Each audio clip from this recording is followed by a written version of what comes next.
반갑습니다. 사탄이 매우 잘 사용하는 방법이 있습니다. 그것은 우리가 매우 듣기 좋아하는 것으로 속이는 겁니다. 아직 되지도 않았는데 이미 된 것처럼 속이는 방법을 곧잘 사용합니다. 예를 들면 초등학생에게 대학생 가운을 입혀놓고 너는 이미 대학생이 된 것처럼 혹은 대학을 졸업한 것처럼 포장하여 속이는 겁니다. 이는 신앙생활을 오래 했을수록 또는 교회에서 직분을 가졌을수록 속임의 대상이 될 수가 있습니다. 자신의 위치에 대하여 좀 더 냉정하고 덜 관대하게 점검해 볼 필요가 있어 보입니다. 대개의 경우 타인에 대해서는 비하하기가 쉽고 자신에 대해서는 관대해지기 쉽기 때문에 믿음의 단계를 올리는 데 걸림돌이 될 때가 많습니다. 자신에 대해 냉정해지면 앞으로 전진해 나가는데 큰 날개를 다는 것과 같으리라 보여집니다. 성경이 다 중요하지만 오늘의 말씀은 잘 소화하면 많은 부분에서 유익이 되리라 확신합니다. 본문에 전에 율법을 깨닫지 못했을 때는 내가 살았더니 라는 말씀을 세 단락으로 나누어서 상고해 보도록 하겠습니다. 첫째는 율법에 대해서고, 둘째는 깨닫는다는 의미에 대해서, 셋째는 내가 살았더니에 대해서 그 의미를 살펴보고자 하는 겁니다. 첫째로 율법에 대해서 잠시 살펴보겠습니다. 보통 율법이라고 하면 구약을 떠올리게 되고 좀 고전적인 의미에 있어서 지금의 자신과는 거리가 있는 것으로 생각하기가 쉽습니다. 그러나 율법은 하나님 나라의 법이기 때문에 변함이 없고 반드시 지켜 행하여야 하는 말씀임을 놓쳐서는 안 될 것입니다. 예수님이 율법주의자들과 부딪히는 이유는 율법주의자들은 자신들이 율법을 지켜서 그리고 지켜야 의로워진다는 것을 확고히 하고 있는 사고 때문에 그런 겁니다. 주님은 율법은 지키라고 주셨지만 그것을 온전히 지켜서 의로워질 수 있는 사람은 없다라고 말씀을 하는 겁니다. 그러니 율법을 지키려는 자들은 그것에 목숨을 걸고 있었는데 아무리 지키려 해도 온전히 지킬 수 없다고 하니 예수님을 보고 율법을 폐하러 온 자라고 몰아붙이고 있는 겁니다. 그래서 예수님은 율법을 없애러 온 것이 아니라 너희들이 오해하고 있다는 것을 설명을 해주고 계십니다. 잘못 이해하고 있었기 때문임을 지적하시는 겁니다.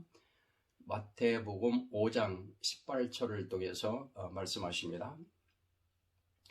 진실로 너희에게 이르노니 천지가 없어지기 전에는 율법의 1.1이라도 반드시 없어지지 아니하고 다 이루리라. 바로 앞절에서는 내가 율법이나 선지자나 폐하러 온 줄로 생각지 말라. 폐하러 온 것이 아니라 아니요 완전하게 하려 함이로다.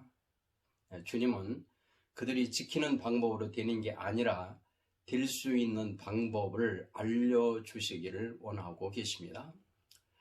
율법을 폐한다는 의미는 지켜서 의로워진다는 그 사고와 그런 전통을 폐한다는 것이지 주어진 율법을 없앤다는 것이 아닌 겁니다. 율법은 어제도 오늘도 내일도 동일하게 존재하고 또는 지켜야 하는 법이기 때문에 그렇습니다. 로마서 3장 31절입니다. 그런즉 우리가 믿음으로 말미암아 율법을 폐하느뇨? 그럴 수 없느니라. 도리어 율법을 굳게 세우느니라. 우리가 함께 진행하면서 주어진 율법을 하나씩 알아가며 지키려 하지만 왜 지켜지지 않고 있는가? 어떻게 하면 지켜 행할 수 있는가를 익혀가게 될 것입니다. 둘째로 율법을 깨닫는 것은 무엇을 의미하는 것이겠습니까? 우리가 신앙생활을 하는 가운데 하나님의 법에 대해서 하나하나 알아가고 그 말씀을 지켜 행하려고 노력하고 있습니다. 또한 많은 지도자들로부터 이렇게 하라 저렇게 하라 라고 수많은 말씀을 들으면서 그래야겠구나 지내며 지키려고 애쓰고 있습니다. 그런데 중요한 거는 그리하더라도 결국은 또 무너지는 자신을 발견하고 또 다시 발견하는 일을 끝없이 반복하고 있다는 사실입니다.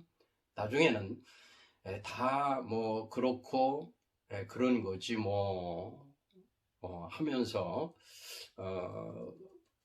알려고 하지도 않고 또는 그렇게 생각하면서 도돌이표처럼 살아가기도 합니다. 한편 다른 곳에서는 공허함과 영적인 배고픔에 방황하고 탄식하는 과정 속에 있기도 합니다. 이런 과정은 필수 불가결한 여정의 한 부분이기도 합니다. 율법은 확실하게 지키라고 주신 게 맞습니다. 그런데 우리 현 상태에서는 확실하게 온전히 지킬 수가 없다는 것을 알게 해 주시는 것이기도 하다는 것을 깨닫는 시간이 되었으면 합니다. 하나님 나라의 법에 대해서 많은 신학자들이 분석하는 것을 보면 하지 말라는 것이 365가지이고 하라는 것이 248가지로 구성되어 있다고 합니다. 도합 613가지입니다.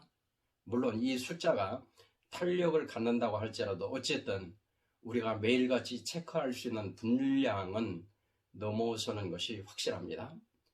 신앙생활을 잘한다는 것은 이 모든 것을 흠 없이 잘 지켜 행하는 것을 말합니다. 그런데 주일 지키기, 11조 생활, 공예배 참석, 또 헌신, 전도 등 몇 가지를 덧붙이면 믿음이 좋다 또는 온전하다 이런 수식어를 마음껏 붙이기를 주저하지 않습니다. 그리고 그렇게 된 줄로 알고 있습니다. 자만이 들어오는 통로를 활짝 열어놓고 있는 겁니다. 바리새인들의 기도가 그랬습니다. 누가복음 18장 11절로 12절입니다. 바리새인은 서서 따로 기도하여 이르되 하나님이여 나는 다른 사람들 곧 토색 불의 간음을 하는 자들과 같지 아니하고 이 세리와도 같지 아니함을 감사하나이다. 나는 일회에 2번씩 금식하고 또 소독에 11조를 드리나이다 하고 사실상 우리는 그 열심을 따라가기가 쉽지가 않습니다. 그들은 율법의 진정한 의미를 잘 모르고 있기 때문에 일부를 지킨 것을 자랑으로 삼고 교만을 향해서 달려가고 있는 겁니다. 율법은 지키라고 주셨습니다. 그러나 마음의 할례를 받지 아니한 상태로는 온전히 지켜 행할 수 없음을 깨닫게 해주시는 것입니다. 우리가 거듭났다고 해서 속사람의 마음까지 할례를 받은 것은 아니기 때문입니다. 그 상태의 마음은 예레미야서 17장 9절에서 잘 지적하고 있습니다. 만물보다 거짓되고 심히 부패한 것은 마음이라. 좀 선하게 살아가고 있다고 생각하는 분들이 들으면 어떤 면에서는 불쾌하게 들릴 수도 있는 겁니다. 그러나 사실 그런 것을 피할 수는 없습니다. 이에 대하여 예수님은 매우 섬세하게 사실상 지적을 하고 계십니다. 이 시간과의 주제는 아니기 때문에 이면은 다음에 나누기로 하겠습니다. 우리가 우선순위에 둬야 하는 건 이런 상태를 진단하고 속히 벗어나는 방법을 지시해야 옳습니다. 그런데 그런 상태에서 대부분은 율법을 지키라고 강요하고 있고 강요를 받고 있습니다. 이는 주장하는 사람이나 전함을 받는 자나 모두가 지킬 수 없는 곳에 있는 것인데 그 자체가 보이지를 않는 시절입니다. 자칫하면 평생을 그 상태를 뒤풀이하며 지날 수도 있게 됩니다. 그게 광야의 삶인 겁니다.